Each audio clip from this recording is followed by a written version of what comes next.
আমি হজ্জে যাচ্ছি, আল্লাহর ঘর তওয়াফ করতে যাব, রাসূলের রওজা জিয়ারত করতে যাব।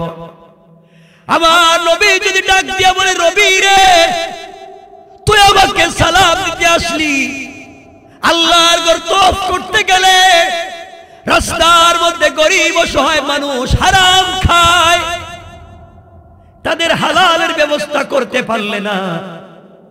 রবি ইবনে সুলাইমান, কেন তুমি এসেছো আমাকে সালাম দিতে? তুমি আগে যাও তো, তুমি এলাকার মানুষ কারা কোন বিপদে আছে সহযোগিতা করো। পয়গম্বরে আরবি যদি এই কথা বলেন, এতগুলা চিন্তা করে রবি ইবনে সুলাইমান তাবুর মধ্যে এসে টাকা পয়সা জমা করে বাজারে গেলেন।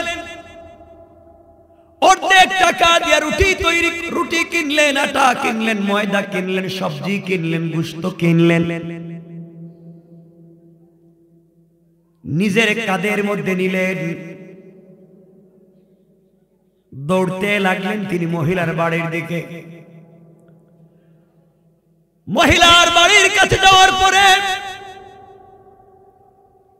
ঘরের ভিতরে গিয়ে তিনি বলতে লাগলেন, আম্মা জান, আপনি এই মুহূর্তে নেন, খাবারগুলা তৈরি করেন। আপনি এই মুহূর্তে নিয়ে খাবারগুলা তৈরি করেন, গোশত রান্না করেন। ও আমার মা, আপনাকে বলতে চাই, হারামগুলাকে ফেলে দেন। এই খাবারগুলো আপনার 2-3 মাস যাবে। আপনাকে ক্যাশ কিছু টাকা দিয়ে গেলাম, এই টাকা দিয়ে আপনি আরো কিছুদিন চলবেন। আমার কথা মনে পড়লে আপনি একটু দোয়া করবেন। আপনাকে হারাম থেকে হালালের পথ দেখালাম। এই দুনিয়ার জমিনে একজন বুজুর্গ ছিলেন, তোমার আমার মতো নওজোয়ান ছিল, তোমার আমার মতো নওজোয়ান,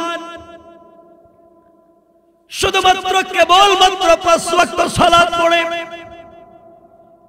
ভালো কাজ করে, হারাম কাজ থেকে পাবলিককে বাঁচায়া দেয়, হালাল পথের দিকে মানুষকে ডাক দেয়। এমন একটা যুবক যার নাম রবি ইবনে সুলাইমান রাহমাতুল্লাহ আলাইহি। কথাগুলো দিল দিয়ে শুনেন কি বলতে চাই। ও যুবক, রবি ইবনে সুলাইমান তার বন্ধুদেরকে বলছে, বন্ধুরে, প্রত্যেক বছর আমরা টাকা জমাই, টাকা ইনকাম করি, টাকাকে জমা করি। এই টাকা দিয়ে আমরা নাচ করি, গান করি, বেহায়াপনা করি, আনন্দ উল্লাস করি, দুনিয়ার জমিনে ফিতনা করি। চলো না এবার টাকাগুলোকে সাথে নেই, আমরা টাকা করিকে একত্রিত করি, টাকাকে একত্রিত করে আর আমরা গান বাজনা করব না, হারাম কাজে লিপ্ত হব না, টাকা পয়সা ইনকাম করে জমা করে আমরা চলে যাব রওজায়, রাসূলের রওজা জিয়ারত করতে যাব, কাবার গিলাফ ধরতে যাব, কাবা দেখে আসব। জীবনে যত অপরাধ করেছি, অন্যায় করেছি, সকল অপরাধের জন্য আল্লাহর কাছে ক্ষমা চাইব। আমার বিশ্বাস আল্লাহ আমাদেরকে ক্ষমা করে দিবেন। আমার মুসলমান বন্ধুগণ, গভীর মনোযোগ, এই কথা বলে রবি ইবনে সুলাইমান রাহমাতুল্লাহ আলাইহি বন্ধুদেরকে নিয়ে টাকা জমা করতে লাগলেন। টাকা জমা করলেন, টাকা একত্রিত করলেন। হজ্জের সময় হয়ে গিয়েছে। সংক্ষেপ করে আপনাদেরকে যা বোঝাতে চাই, হজ্জের সময় হয়ে গেল। রবি ইবনে সুলাইমান এলাকায় এলাকায় ঘুরে ঘুরে মানুষের কাছ থেকে বিদায় নিতে লাগলেন। মানুষের কাছে যেতে লাগলেন আর বললেন, শোনো, আমরা কাবা ঘরে যাইতে চাই, হজ করতে যাইতে চাই, আমরা হজ্জে যাব, আল্লাহর ঘর তওয়াফ করব, আসার পথে রাসূলের রওজা মুবারক জিয়ারত করে আসব। আমার মুসলমান বন্ধুগণ, এইভাবে সবার কাছ থেকে বিদায় নিতে লাগলেন। রবি ইবনে সুলাইমান তার বন্ধুদেরকে নিয়ে বিদায় নিলেন, সবার কাছ থেকে, এলাকার মানুষের কাছ থেকে বিদায় নিয়ে দীর্ঘ পথ চলবার জন্য মক্কার দিকে তারা রওনা করে দিলেন। পথ চলতে লাগলেন। রমজানুল মুবারকে পথ চলা শুরু করলেন, হজ্জে যাবেন। দীর্ঘদিন পর্যন্ত পথ চলবার কারণে শরীরের মধ্যে ক্লান্তি চলে এসেছে। দীর্ঘদিন পথ চলবার কারণে একটা এলাকায় গিয়ে গাছের গোড়ায় তারা বিশ্রাম নিতে লাগলেন। 1-2 দিন এই গাছের গোড়ায় আমরা বিশ্রাম নিব, এরপরে আবার পথ চলা শুরু করে আমরা মক্কায় যাব। আমরা মক্কায় যাব, কাবা করে আমরা যাব। তাদের মনে বড় আশা, আমরা হজরে আসওয়াদে চুম্বন করব, জিন্দেগীর গুনাহগুলোকে ওখানে রেখে আসব, কাবার গিলাফ ধরে চোখের পানি ছেড়ে কাঁদব, মাকামে ইব্রাহিমে 2 রাকাত সালাত পড়ব, জমজম কূপের পানি পান করব, ওযু করব, গোসল করব। আল্লাহকে বলবো, আল্লাহ তাআলা তুমি যদি মাফ না করো তোমার ঘর থেকে যাব না। মক্কা থেকে বিদায় নিয়ে রাসূল পাকের রওজা জিয়ারতের জন্য যাব, রাসূলকে মন ভরে সালাম জানাবো। মনে বড় আশা নিয়ে তারা বের হয়েছেন। রাস্তায় এসে প্রত্যেক মুসাফির ক্লান্ত শরীর নিয়ে তারা একটু বিশ্রাম করতে লাগলেন। দল নেতা রবি ইবনে সুলাইমান রাহমাতুল্লাহি আলাইহি বন্ধুরা যখন ঘুমিয়ে আছে, তিনি একটু হাঁটাহাঁটি শুরু করলেন। হাঁটতে হাঁটতে আসর আর মাগরিবের মধ্যখান সময়ে একটা নদীর পাড়ায় তিনি পৌঁছে গেলেন। হঠাৎ করে দেখেন সূর্য লাল হয়ে গিয়েছে, ডুবে যাবে। এমন সময় দেখা যায় নদীর পাড়ে একজন মহিলা কালো কাপড় দিয়ে, কালো বুরকা দিয়ে পা থেকে মাথা পর্যন্ত ঢেকে রেখেছে। হাতের মধ্যে হাত মোজা, পায়ের মধ্যে পা মোজা, শুধুমাত্র কেবলমাত্র চোখ দেখা যায়, চিনা যায় না। এই মেয়েটা যেতে যেতে নদীর পার পর্যন্ত পৌঁছে গেল।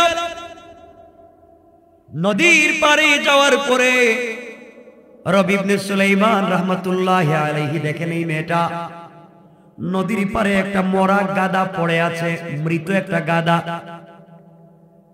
মেয়েটা এমন সময় তার শরীর থেকে একটা ব্যাগ বের করেছে, বস্তা বের করেছে, একটা ছুরি বের করেছে, চাকু বের করেছে। ওই চাকু দিয়া মৃত গাদার শরীর থেকে গোশত কাটা শুরু করেছে। গোশত কেটে কেটে ব্যাগের ভিতরে রাখতেছে। এইভাবে দীর্ঘক্ষণ রাখতে লাগলো। কিছুক্ষণ পরে ব্যাগটাকে কাঁধের মধ্যে নিয়ে চলে যাচ্ছে। রবি ইবনে সুলাইমান চিন্তা করলেন, বুঝতে পেরেছি মেয়েটা কাপড়ে মনে হয় মুসলিম, কিন্তু সে মৃত গাদার গোশত কেটে নিবে কেন? নিশ্চয় সে ইহুদিদের কোনো এজেন্ট হবে, কাফেরদের কোনো এজেন্ট হবে। হয়তো সে কোনো হোটেল ব্যবসায়ীর সঙ্গে যোগসাজশ আছে, ওখান থেকে নিয়ে হোটেল ব্যবসায়ীর কাছে হারাম বিক্রয় করে, আর হোটেল মালিক মুসলমানদের কাছে হারাম গোশত দিয়ে দেয়। হয়তো ভাই মহিলা নিজেই কোনো হোটেল ব্যবসা করে, এর মাধ্যমে মুসলমানদের কাছে সে হারাম পৌঁছে দিচ্ছে। মানুষের ঘরে ঘরে হারাম পৌঁছে যায়, মানুষের কলবের ভিতরে হারাম পৌঁছে যাচ্ছে। নির্ঘাত এই মেয়েটা মুসলিম পরিচয় দিয়া বুরকা পরে ইসলামিক পোশাক পরে নির্ঘাত ইসলামকে ধোঁকা দিচ্ছে। কেনই বা সে মরা গাদার গোশত কেটে নিয়ে যায়? তিনি পিছু লাগলেন। রবি ইবনে সুলাইমান মেয়েটার পিছনে যেতে লাগলেন। দীর্ঘ পথ চলতে চলতে তিনি তাকায়া দেখে এই মেয়েটা আস্তে করে মরুভূমির মধ্যখানে ছোট্ট একটা ঝুপড়ি তাঁবু। সন্ধ্যার পরে তাঁবুর ভিতরে ঢুকে পড়েছে। তাঁবুর ভিতরে ঢুকে গিয়ে সেই গোশতগুলোকে ছোট ছোট করে পাত্রের মধ্যে দিয়া একটা চুলার মধ্যে ডেক পাত্র বসিয়া জাল দিচ্ছে।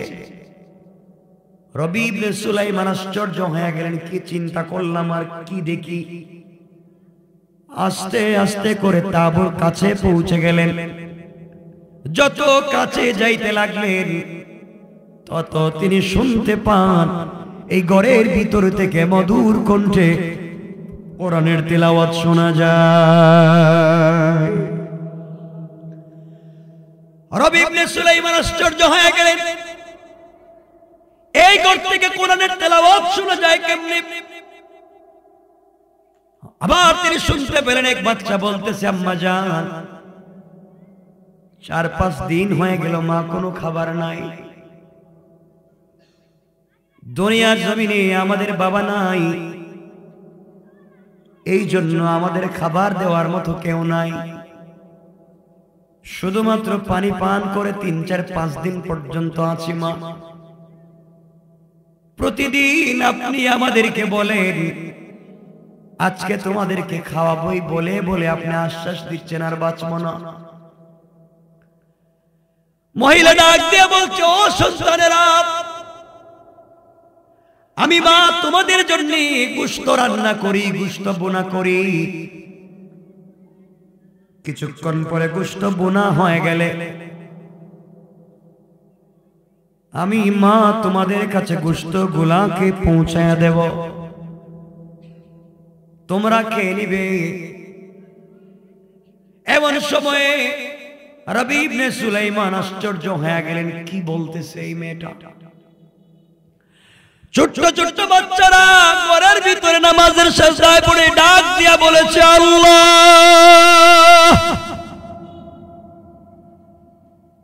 এতদিন পর্যন্ত মা আমাদের জন্য কোনো খাবারের ব্যবস্থা করতে পারে নাই, আজ আমাদের জন্য গোশত রান্না করতেছে, মা ব্যবস্থা করেছেন। আল্লাহ তাআলা দুনিয়ার জমিনে আমাদের বাবা নাই, বাবা না থাকবার কারণে আমাদের দুঃখ কেউ বুঝে না। মা কষ্ট করে কোত্থেকে জানি গোশত তৈরি করলেন আমাদেরকে খাওয়ানোর জন্য। আল্লাহ তাআলা তুমি আমাদের মায়ের হায়াতকে তুমি বাড়িয়ে দাও। এইভাবে যখন সন্তানেরা সালাতের সিজদায় পড়ে কান্না করে, রবি ইবনে সুলাইমান দেরি না করে তিনি আস্তে করে পৌঁছে গেলেন মহিলার কাছাকাছি। ডাক দিয়ে বললেন, মহিলা আমার কথা শুনতে হবে, আপনার পরিচয় দিন। সন্তানদেরকে কেনই বা আপনি ধোঁকা দিচ্ছেন? আপনি কেন মরা মৃত গাদার গোশত রান্না করতেছেন? এমনিই তো গাদা হারাম, তাও মৃত প্রাণীর গোশত হারাম। আমি জানতে চাই আপনি মুসলিম নাকি?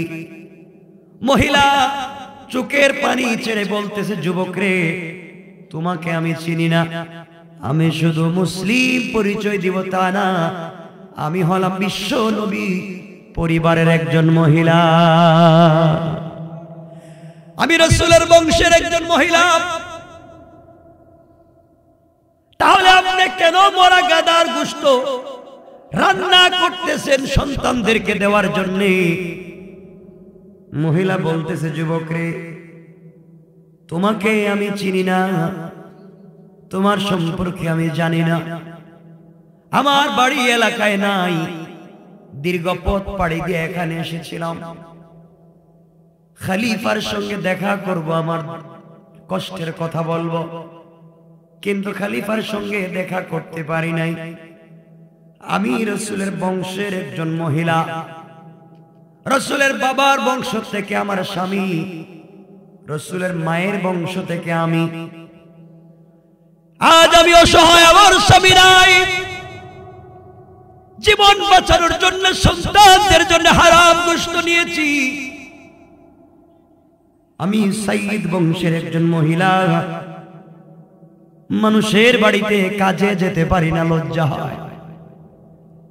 ও যুবক, আমি জোয়ান মহিলা, মানুষের বাড়িতে কাজে গেলে অনেক বিপদ হতে পারে, এতগুলা চিন্তা করে আমি ঘর থেকে বের হতে পারি না। আমার 3টা সন্তান, 2টা মেয়ে, 1টা ছেলে, সবগুলাকে কোরআনের হাফেজ বানিয়েছি, তো কষ্ট করে আজকে না পেরে আমি তাদের মুখে হারাম খাবার দিচ্ছি জীবন বাঁচানোর জন্য। রবি ইবনে সুলাইমান বললেন, আম্মা জান, আপনি গোশত রান্না করে থামিয়ে দেন, আমি আসতেছি। আপনি আমার জন্য কয়েকটা মিনিট অপেক্ষা করেন। আমার বন্ধুগণ, এক পর্যায়ে রবি ইবনে সুলাইমান চিন্তা করলেন, আমি হজ্জে যাচ্ছি, আল্লাহর ঘর তওয়াফ করতে যাব, রাসূলের রওজা জিয়ারত করতে যাব। আমার নবী যদি ডাক দিয়া বলে, রবি রে, তুই আমাকে সালাম দিতে আসলি, আল্লাহর ঘর তওয়াফ করতে গেলে রাস্তার মধ্যে গরিব অসহায় মানুষ হারাম খায়, তাদের হালালের ব্যবস্থা করতে পারলে না। রবি ইবনে সুলাইমান, কেন তুমি এসেছো আমাকে সালাম দিতে? তুমি আগে যাও তো, তুমি এলাকার মানুষ কারা কোন বিপদে আছে সহযোগিতা করো। পয়গম্বরে আরবি যদি এই কথা বলেন, এতগুলা চিন্তা করে রবি ইবনে সুলাইমান তাঁবুর মধ্যে এসে টাকা পয়সা জমা করে বাজারে গেলেন। অর্ধেক টাকা দিয়ে রুটি কিনলেন, আটা কিনলেন, ময়দা কিনলেন, সবজি কিনলেন, গোশত কিনলেন, নিজের কাঁধের মধ্যে নিলেন, দৌড়তে লাগলেন তিনি মহিলার বাড়ির দিকে। মহিলার বাড়ির কাছে যাওয়ার পরে ঘরের ভিতরে গিয়ে তিনি বলতে লাগলেন, আম্মা জান, আপনি এই মুহূর্তে নেন, খাবারগুলা তৈরি করেন, আপনি এই মুহূর্তে নিয়ে খাবারগুলা তৈরি করেন, গোশত রান্না করেন। ও আমার মা, আপনাকে বলতে চাই, হারামগুলাকে ফেলে দেন, এই খাবারগুলো আপনার 2-3 মাস যাবে। আপনাকে ক্যাশ কিছু টাকা দিয়ে গেলাম, এই টাকা দিয়ে আপনি আরো কিছুদিন চলবেন। আমার কথা মনে পড়লে আপনি একটু দোয়া করবেন, আপনাকে হারাম থেকে হালালের পথ দেখালাম।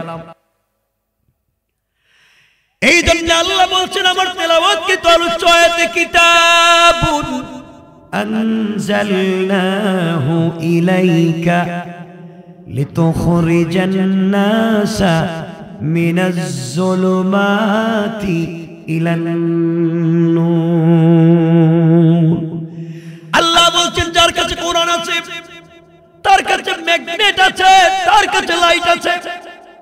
কোরআন নামক লাইট, কোরআন নামক ম্যাগনেট, কোরআন নামক চুম্বক নিয়ে যদি কেউ জামালপুর বাজারে, ময়মনসিংহ বাজারে, শেরপুর বাজারে 500 দোকান থাকে, 100 দোকানওয়ালা যদি আজকে কোরআনওয়ালা হতো, হাফিজে কোরআন হতো, মুফতি মৌলানা আল্লামা হতেন, ব্যবসা করতেন, তাহলে আর যাই হোক তারা ওজনে কম দিতেন না।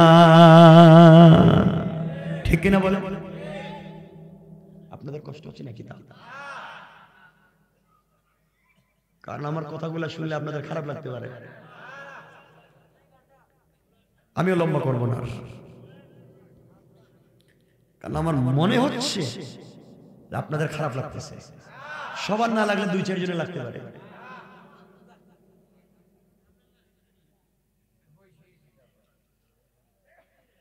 আমার মুসলমান বন্ধুগণ, গভীর মনোযোগ।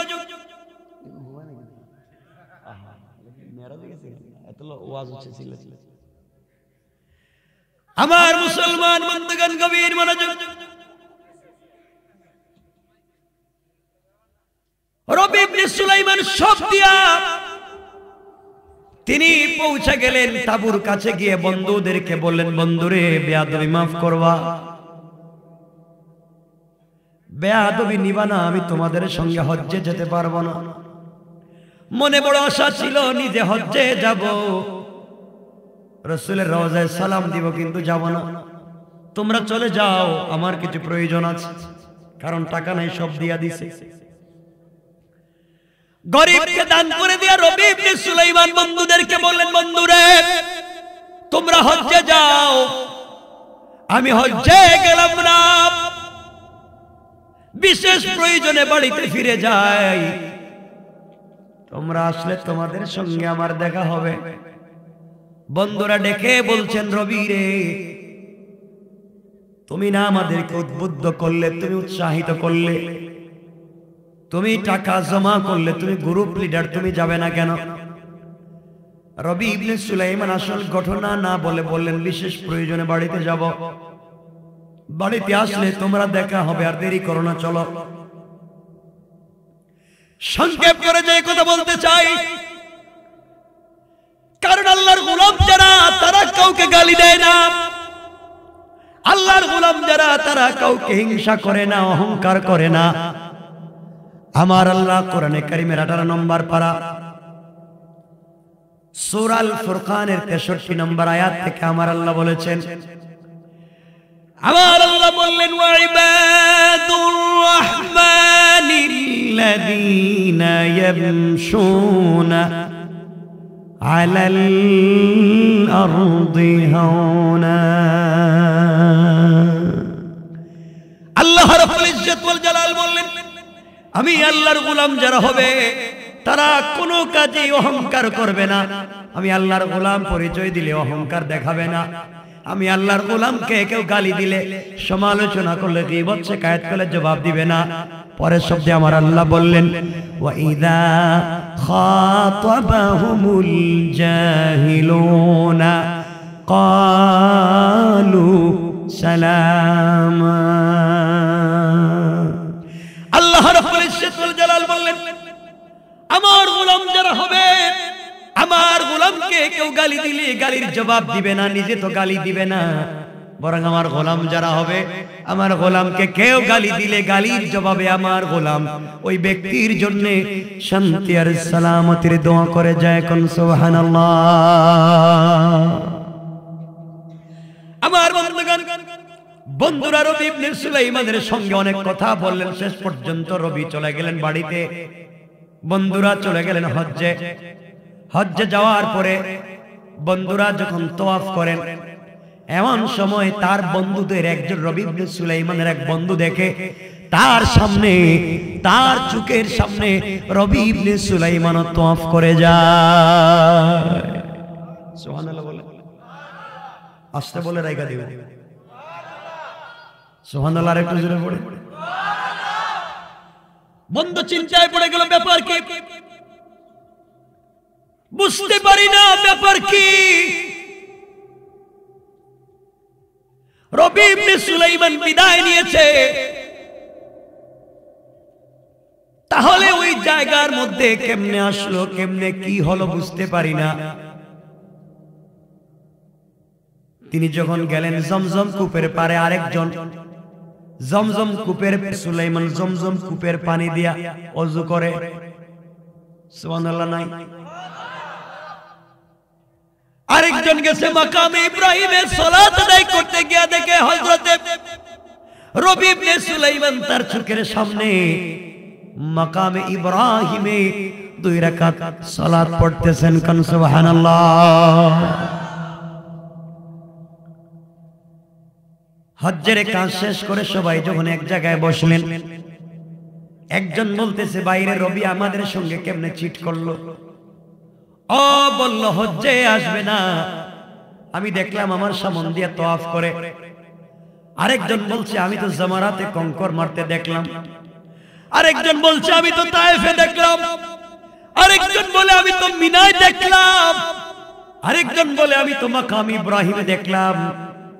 আরেকজন বলে, আমি তো জমজম কূপের পারে দেখলাম।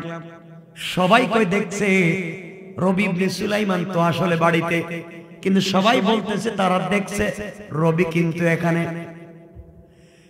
সবাই চিন্তা করে এবার বাড়িতে যাই, আমাদের সঙ্গে আমাদের বন্ধু এমন কাজ করতে পারে না, কেনই বা এমন কাজ করলো? সবাই মিলে চলে গেছেন রওজা জিয়ারত করতে। একজন রবি ইবনে সুলাইমানের এক বন্ধু রওজা জিয়ারত করে সালাম দেয়। এমন সময় দেখে তার সামনে রবি ইবনে সুলাইমান হাতের মধ্যে ছোট্ট একটা থলে, মনে করবেন না বুয়া কথা বলতেছি, কিতাবের নাম মনে রাখবেন, আশরাফ আলী তানবীউল মালফুজাত, হাকিম তৈয়ব সাহেব রাহমাতুল্লাহি আলাইহি উনার মালফুজাতে ঘটনাগুলো নিয়ে এসেছেন। এই জন্য আপনাদেরকে শুধু বিষয়ের সাথে মিলাইয়া বলতেছি। আমার বন্ধুগণ, আল্লামা জুলফিকার নকশবন্দি খুতুবাতে জুলফিকার নকশবন্দিতে আনছেন, এক পর্যায়ে রাসূলের রওজা জিয়ারত যখন করে দেখে তার সামনে রবি ইবনে সুলাইমান ছোট্ট একটা থলে নিয়ে হাঁটতেছে। হঠাৎ দেখছে রবি বলতেছেন, বন্ধু এই ব্যাগটা নে, আমি হাঁটতে পারতেছি না, জিয়ারত করতে পারতেছি না, বাড়িতে গেলে আমাকে দিস। বন্ধু বলতেছে, তুই না আমাদের সঙ্গে চিট করলে এখানে আইলে কেমনে বাড়ি গেলে জবাব দেব? সুবহানাল্লাহ। এই চিন্তা করে ব্যাপার কি? এদিকে এখানে এসে আমার ব্যাগও দিয়ে গেল, ওখানেও পাইলাম এখানেও পাইলাম, আমাদের সঙ্গে শয়তানি করলাম। আমার বন্ধুগণ হজ্জের কাজ শেষ করলেন, জিয়ারত শেষ করলেন, সবাই মিলে যখন বসলেন, বন্ধু বলতেছে, শোনো এই যে আমার হাতে ব্যাগ, রবি ইবনে সুলাইমান আমার হাতে নিজে দিছে, বলছে যদি হজ্জে না দেখা হয় বাড়িতে নিয়ে তাকে দেওয়ার জন্য। তোমরা বলো তো এমন কাজ কি কেউ করতে পারে আমাদের সঙ্গে? সবাই মিলে সংক্ষেপ কথা বাড়িতে পৌঁছে গেলাম। বাড়িতে যাওয়ার পরে সবাই সিদ্ধান্ত নিল জীবনে কোনোদিন রবি ইবনে সুলাইমানের সঙ্গে আমরা আর চলবো না, বন্ধু হিসাবে স্বীকার করব না। আমাদের সঙ্গে কি সে এমন কোন কাজ করতে পারে? আমার বন্ধুগণ এক পর্যায়ে সবাই রবি ইবনে সুলাইমানের বাড়ি থেকে বলছো, তুই এমন কাজ করলে কেমনে ভাই? আমাদেরকে বললে যাবে না, আমাদের আগে আবার হজ করলে তুমি মিথ্যাবাদী, এই যে জিয়ারতের সময় ব্যাগ দিছিলা, ব্যাগটা নিয়ে যাও। রবি ইবনে সুলাইমান বলেন, আমি তো হজে গেলাম না, তোমরা আমাকে কোথায় দেখলে? একজন বর্ণনা দিতেছে, আমি তোমাকে অমুক জায়গায় দেখেছি, বলছো অমুক জায়গায়। সবাই বলছেন, রবি ইবনে সুলাইমান বললেন, তোমরা একটু কথা বলো এলাকার মানুষের সঙ্গে আমার বাড়িতে। আমি হজ্জে যাই নাই, এই জায়গায় তো আমি ছিলাম, আমি কোথাও যাই নাই। আমার বন্ধুগণ এক পর্যায়ে সবাই যখন জানলো পাবলিক বলে গ্রামে ছিল, গড়ের মহিলারা বলে রবি তো গ্রামে ছিল, তাহলে ওখানে কারে দেখলাম? কি আশ্চর্য ঘটনা ঘটে গেল, ব্যাপার কি? এগুলা চিন্তা করে রবি ইবনে সুলাইমান গভীর রজনীতে 2 রাকাত সালাত পড়ে তাহাজ্জুদের সালাত আদায় করে যখন ঘুমিয়ে পড়েছেন, স্বপ্নে তিনি বিশ্ব নবীকে দেখতে পান। নবীজি ডাক দিয়া বলছেন, রবি ইবনে সুলাইমান, মনে তো কালো কেন, কি হয়েছে? ইয়া রাসূলুল্লাহ, আপনাকে আমি স্বপ্নে দেখেছি, এর চাইতে বড় জিনিস আর নাই।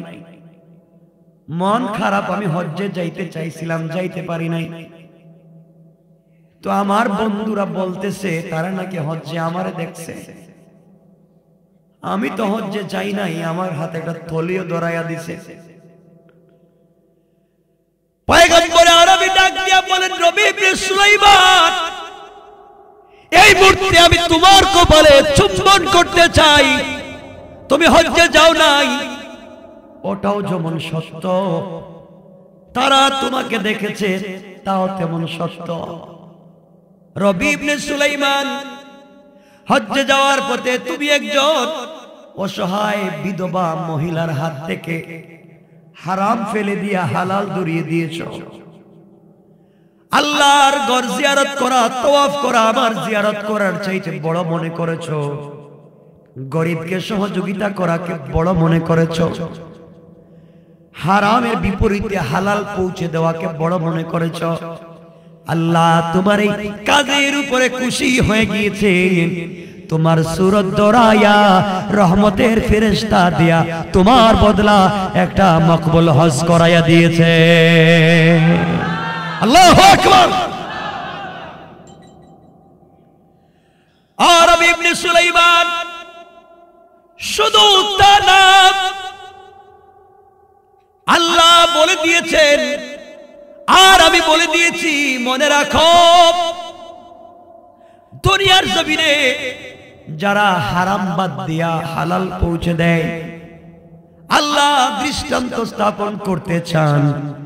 রবিরে তোমার সূরত দিয়া যে ফেরেশতা আল্লাহ নিযুক্ত করেছেন, কিয়ামত পর্যন্ত ওই ফেরেশতা তোমার পক্ষ থেকে হজ করে যাবে। কোন সুবহানাল্লাহ।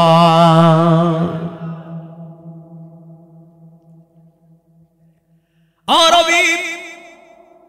এখন শুনো, তোমার বন্ধুরা যখন আমার সালাম দিতে আসলো রোজায়, তোমার উপরে আমি এত খুশি হয়েছি।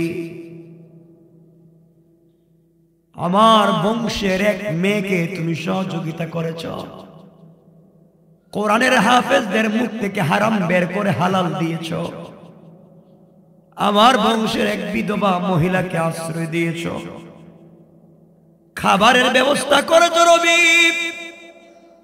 আমি বিশ্ব নবী তোমার উপরে খুশি হয়ে আমি রাসূল রহমতের ফেরেশতার মাধ্যমে তোমার বন্ধুর কাছে থলেটা পৌঁছায়া দিয়েছি।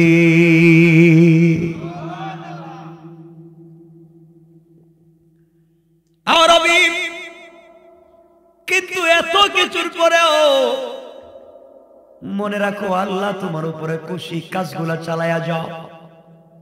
খোঁজ নেও কে হারাম খায়, ফালাইয়া দিয়ে হালাল ধরাইয়া দাও। কিন্তু রবি, যত মানুষ হজে আসছে, যতগুলা মানুষ হজে আসছে, কারো হজ কবুল হয় নাই। রবি ইবনে সুলাইমানের ঘুম ভেঙে গেল। ব্যাপার কি? বিশ্ব নবীকে স্বপ্নে দেখেছি, সব ঠিক আছে, হজ কবুল হলো না। ব্যাপার কি? কাঁদতে শুরু করলেন, চোখের পানি ছেড়ে কাঁদলেন, আবার সালাত পড়ে ঘুমিয়ে পড়লেন। আল্লামা জুলফিকার নকশবন্দি লিখেন, রবি ইবনে সুলাইমান স্বপ্নে দেখেন তার মাথার কাছে একজন ফেরেশতা, পায়ের কাছে আরেকজন ফেরেশতা দাঁড়িয়ে একজন আরেকজনকে বলছে, কিরে এই লোকটারে চিনসনি? একজন বলতেছে তারে চিনি, তার নাম রবি ইবনে সুলাইমান। কি হয়েছে? এইবার অনেক লোক হজে আসছে, 2-3-4 লাখ লোক হজ করেছে, আল্লাহ কারো হজকে কবুল করে নাই। তাহলে এই লোকটা কি? এই লোকটা কি? কারো হজ তো আল্লাহ কবুল করে নাই, কিন্তু আল্লাহ এই লোকটার সূরত দরাইয়া, লোকটা হারাম ফেলে দিয়া হালাল দরাইয়া দিয়েছে। এই জন্য হারাম দরিয়ে দিয়ে হালাল দরিয়ে দিয়েছে। এই জন্য আল্লাহ রাব্বুল ইজ্জত ওয়াল জালাল তার চেহারায় একজন রহমতের ফেরেশতা দিয়া হজ করাইছেন, আর আল্লাহ তার হজকে শুধু কবুল করেছেন, আর তার কবুলের কারণে তার মাধ্যমে তার ওসিলায় গোটা হজকারীর হজকে কবুল করে নিয়েছেন। কোন সুবহানাল্লাহ। আবার মুসলমান বন্ধুগণ, বিষয় অনেক লম্বা ঘটনা, এজন্য আপনাদেরকে বুঝাতে চাই, হারাম পথে চলা যাবে না, হালাল পথে চলবো, হালাল খাবো, হালাল কাজ করব, হারাম খাবো না, হারাম পথে চলবো। বলেন না? আরেকজনের জমি দখল, এক হাত, আরেকজনের জমি থেকে ঘাস খাইতে নিয়ে ধান খাইতে গরুরে খাওয়াইবেন না? খাওয়াইবেন, এটা হালাল। আরেকজনের জমির লাউ নিয়ে কাইটা কাউরে খাওয়াইবেন? এগুলো করেনি, এরা তো অলিয়া অলিয়া দেখতেছি, এগুলো করে। কি দিছ? মহিলাদের পর্দার বিষয়ে কথা বলো। বাবা এতক্ষণ তো কইলামই, রাত্র হয়ে যাচ্ছে 1টা। আমি বুঝি তো চলো, আমি দেখো কত মানুষের ভিতরে আগুন জ্বলতেছে, চলো কইতেছে। শোনো কি বলতে চাই বুঝো। বসে আছেন ভালো লাগতেছে, উঠলে আমি রেখে আপনারা উঠবেন, নগদ রেখে না, আর সালানি না। বলতে চাই হারাম কাজ করা যাবে, হালাল করবেন তো ইনশাআল্লাহ? বলেন বলেন, আওয়াজ করে বলেন ইনশাআল্লাহ।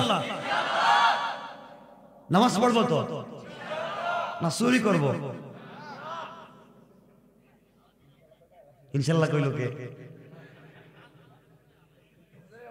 মানে মাঝে মাঝে উল্টো পাল্টা হয়ে যায় না? আমার বন্ধুগণ মনে রাখবেন, খারাপ কাজে যাবেন না। হ্যাঁ, আর পর্দার কথা বলে লাভ কি? পর্দা তো শুধু মহিলাদের পর্দার ওয়াজ করেন, আর আপনাদের পর্দার ওয়াজ কে করতো? আপনাদের পর্দা নাই। আপনারা যে বউরে জীবনে ভালো লাগে না, আপনাদের জীবনে বউরে ভালোবাসে না, শুধু তাদের চৌকে ভাবিরে ভালো লাগে, ঠিক কিনা? এটা ঠিক কথা, এটা তো খারাপ কাজ, এটা ঠিক হইল বলবি, বাজে কাজ রে ঠিক, বাজে কাজ করা যাবে না। অবশ্যই পর্দায় রাখতে হলে মা বোনদেরকে, আপনি যিনি স্বামী, আপনার উপরে ফরজ, নামাজ রোজার মতো ফরজ আপনার স্ত্রীকে পর্দায় রাখবার মতো পরিবেশে রাখা। যে জায়গায় থাকলে পর্দা ঠিক থাকে, আপনার স্ত্রীকে এখানে পর্দায় রাখবেন। তো আমি ভাঙ্গাচোরা কয়েকটা কথা বলবো, যেহেতু বলছেন আমি, উঠবেন না টেনশন, এখন আপনাদের উপরে বিপদ যেতে পারে। আপনাদের কোন জিনিস আমি চিনি তো, আপনারা যে জিনিস বিয়া করছেন কারা কারা হাত উঠান তো দেখি। হ্যাঁ উঠান, লজ্জা নাই, উঠান উঠান উঠান। মুরব্বীরা হাত উঠাইতেছে না মানে কি বিয়া করে নাই নাকি? আবার করব? ওরে আল্লাহ, বিয়া যে করছিলেন বাবা, বউর মোহরের টাকা দিছেন নেই? মোহর দিছেন, পর্দার ওয়াজে চলে এলেন, আগে মোহর দিছেন কিনা এটা কল, এরপর অন্য ওয়াজ। মোহর দিছেন কি? মোহর দেন আগে। আরে নামাজ রোজার মতো তো ফরজ, মোহর দেন না কেন? বাহি বাহি দিছেন, হালখাতা, হালখাতা দিব। বউকে হালখাতা দিয়ে টাকা উঠাইব, টাকা দেন না কেন? বহুত নেতা আছে এলাকায়, বুম বাম এদের আওয়াজ এলাকা থাকা যায় না, বউর টাকা এখন দেন। কথা বলেন না কেন? বউর টাকাটা দিয়ে দিন, এটা নামাজ রোজার মতো ফরজ। কিন্তু জামালপুরের মহিলারা হয়তো ভালো ভদ্র, আমি জানি না, এরা হয়তো মোহরের টাকা মাফ করে দেয়, ঠিক কিটা? মাফ করে না? এটা দেখি তো এমন এমন বরকতি হাত কার কার মাফ পাইছে? মাশাআল্লাহ, অনেকগুলো হাত উঠাইছে। আপনাদের এই মুহূর্তে কচু গাছের সাথে ফাঁস লাগিয়া মরে যাওয়া দরকার, আর বাসা কোনো দরকার নেই, যে বউ মাফ করে দিচ্ছে। জীবনে বউ, শুনেন আরে শুনেন, বউ এমন এক জিনিসের নাম, জীবনে মাফ করে দিবে। জীবন নেও না বললাম, জীবন নেও না, মাফ দিবে না। ও যে বলছে মুখ দিয়ে মাফ দিছে, কালকে আপনার তালাক দিয়ে দেবে, লাভে আসলে আদায় করে ফেলে, প্রয়োজনে যৌতুকের মামলা দিয়ে টাকা আদায় করে। কথা বলে ঠিক কিনা? হ বাবা রে, দেখছেন মুরব্বীর কি ভালোবাসা দেখছেন? হ বাবা টাকাটা দিয়ে দিয়েন, আর না দিলে ওটা আদায় করলে, মাফ করলে স্টাম্প লিখে নিন, স্টাম্প রেজিস্ট্রি করে, ঝামেলা আছে। কিয়ামতের দিন দেখাই দেব তো, কিয়ামতের দিন আপনি বলবেন ও সাহিবাতিহি ওয়া বানি, আল্লাহ আমার বউরে বাঁধো, আমার বাচ্চারে বাঁধো, ওয়া আখিহি, আমার ভাইরে বাঁধো। ও সাহিবাতিহি ওয়া আখি,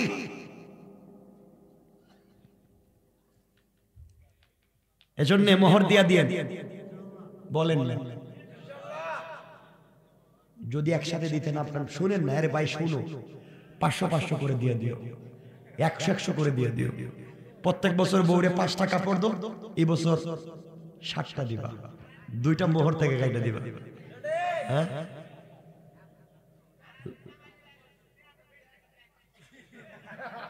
কি কইছে? সারাদিন কি বুঝি না ভাষাটা, মানে সারাদিন কাজ করে বউর কাছে টাকা দিছি, কেন দেন? কেন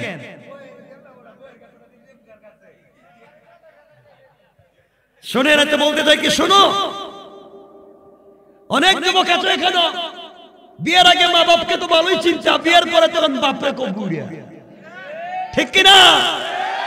বউ যা কথা শুনে, শ্বশুর শাশুড়ি খায়, শ্বশুর রেগে খাব্বা, আসসালামু আলাইকুম, শাশুড়ি রেগে খাম্মা, আপনি আঙ্গুর খাইবেন না আপেল খাইবেন। আর মারে 1 টাকার ঔষধ কিনে দেয় না, শাশুড়ির আঙ্গুর আপেল খাওয়ায়। আমি কই এক বোতল বিষ খায় তুই মইরা জানিস, এটা শ্বশুর শাশুড়িরে খাওয়াস, নিজের মা বাপরে খাওয়াস না। এমন লোক আসেনি? কাজ কইরো না। এজন্য মোহরে টাকা দিও ইনশাআল্লাহ। একটা বললাম। 2 নাম্বার শুনেন, ঘরে যদি শান্তি চান, আজকে বাসায় গিয়েই বউরে সালাম দিবেন। সালাম তো আপনারা দেন না বউরে, কিছু কয় না কেন? বুঝলাম না, রাইকা দিব না কি? বউরে সালাম দেন, কেন দেন না?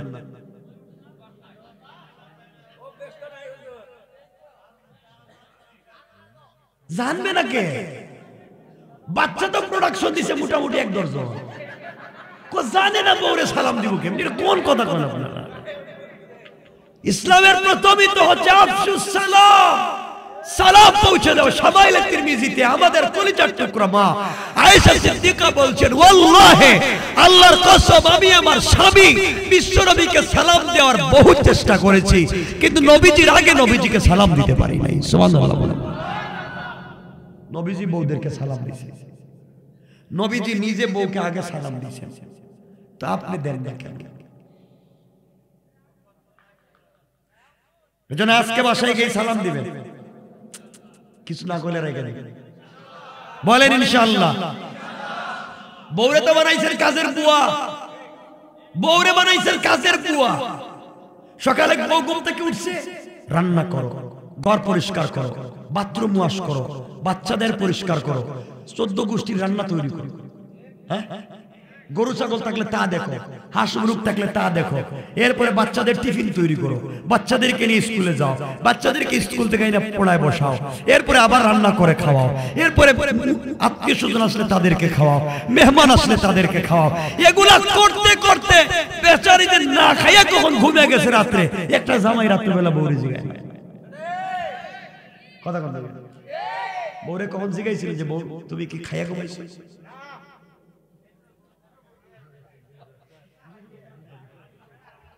কি কর, কেন এগুলো করেন? কেন বলেন?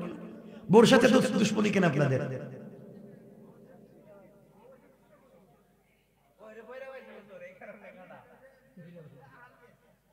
কি কর বুঝি না, কি কোন আপনাদের ভাষাটা বুঝতেছি না আমি। জামালপুরের ভাষা তো বোঝার কথা। শরীর কি বলতে চাই? অবশ্যই নিজের স্ত্রীকে সময় দিবেন, নিজের স্ত্রীকে ভালো রাখবেন। শুধু স্ত্রী পর্দায় থাকলে হবে না, শুধু স্ত্রী পর্দায় থাকলে হবে না। অবশ্যই স্ত্রীকে পর্দায় রাখতে গেলে আপনাকেও ভালো মানুষ হতে হবে। আপনারা তো এখন দেখবেন বউ বিয়ে করার সময় স্ত্রী চায়, এমন একটা স্ত্রী আমার দরকার। স্ত্রী হবে একমাত্র রাবিয়া বসরি, ভদ্রমন, আর হে শয়তানের দাদা। জীবনে এমন কোন শয়তানি নাই যা করে নাই। আর স্ত্রী খুঁজতেছে একবারে রাবিয়া বসরি। আল্লাহ ও শয়তান করলে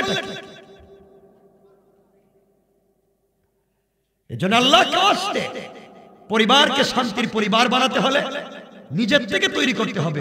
স্ত্রীকে পর্দা শেখাতে হবে, নিজের মেয়েকে পর্দা শেখাতে হবে, নিজের মাকে পর্দা শেখাতে হবে, নিজের বোনকে পর্দা শেখাতে হবে। পর্দার নাম বোরকা নয়। আবার বলছি, পর্দা মানে বোরকা নয়। বর্তমান সমাজের বোরকা এটা ফ্যাশন। পর্দা মানে হচ্ছে মাথা থেকে পা পর্যন্ত যে পোশাক ছেড়ে দিলে শরীরের কোনো অঙ্গ প্রত্যঙ্গ দেখা যায় না, তার নাম পর্দা। তার নাম পর্দা। আর যে পোশাক পরবার পরেও বেশি স্মার্ট মনে হয়, রাস্তা দিয়ে বের হলে যুবকেরা তাকায় থাকে, এই সমস্ত পোশাক পর্দা নয়, বরং এটা পরিহার করা হারাম। এটা পরিহার করা হারাম। মেয়েদেরকে ব্রু প্লাক করা হারাম। ব্রু প্লাক হারাম বলেন না। আলগা চুল, অনেক মেয়েদের চুল কম মাথায় আর আলগা চুল লাগে, হারাম। ব্রু প্লাক হারাম, আলগা চুল হারাম। মেয়েরা কি করতে পারবে? মুখে লিপস্টিক লাগাতে পারবে? পারবে না? কেন? হারাম করে। ইসলামের কোন জায়গায় আছে? বলতেছি একটা একটা করে। আপনার জন্য মুখে লিপস্টিক লাগানো হারাম, আর মহিলারা হচ্ছে জিনা, হুন্না লিবাসুল লাহুন্না। তোমার পোশাক, তোমার আনন্দের জিনিস, তুমি কেমনে সাজাবা তুমি জানো। এজন্য স্ত্রীরা যদি মুখে লিপস্টিক লাগায় হারাম না, হালাল। রাসূল পাকের একটা হাদিসে আসছে তাবরানী, যে মেয়েদের হাতের নখ পায়ের নখ খালি থাকুক নবীজি পছন্দ করেন, অর্থাৎ এদের নখগুলাতে কালারিং থাকুক, মেহেদি লাগে। মেয়েদের পায়ে মেহেদি লাগানো নাজায়েজ, নাজায়েজ না, সৌন্দর্য। মেয়েরা পায়ে মেহেদি দিবে, মেয়েরা হাতে মেহেদি দিবে, আপত্তি আছে? কিছু বলেন না। কারো কাছে কোনো মাসআলা জানা থাকলে বলেন। কেন পুরুষ না মহিলাদের ওয়াজ করতেছি? মহিলাদের, পুরুষদের ওয়াজ করতেছি। আবার দেখে মহিলারা চুলে কালার করতে পারবে। চুলে কালার লাল, নীল, সবুজ, হলুদ, যত কালার দুনিয়া আছে সব কালার করতে পারবে, শুধু কালো ছাড়া। শুধু কালো। কালো কালার করা যাবে? বলেন হারাম। খিজাব দেওয়া, অনেক মুরব্বীরা খেজাব দেয়, দাড়িতে দেয়, চুলে দেয়, হারাম। কালো করা যাবে না। আপনি অন্য যে কোনো কালার করেন, এরা তো টিকটক করার জন্য বলছি, হারাম। মেয়েদের চুলে কালারিং করা জায়েজ, তবে রাস্তায় বের হওয়ার জন্য নয়, শুধু স্বামীকে দেখানোর জন্য। মেয়েদেরা যদি হিল জুতা পরে স্মার্টনেস হওয়ার জন্য যে কোনো কাপড় ইউজ করে, যে কোনো ড্রেস আপ করতে পারবে, জায়েজ। রাস্তায় নয়, স্বামীর সামনে। কথা বুঝতে পেরেছেন? স্বামীর সামনে।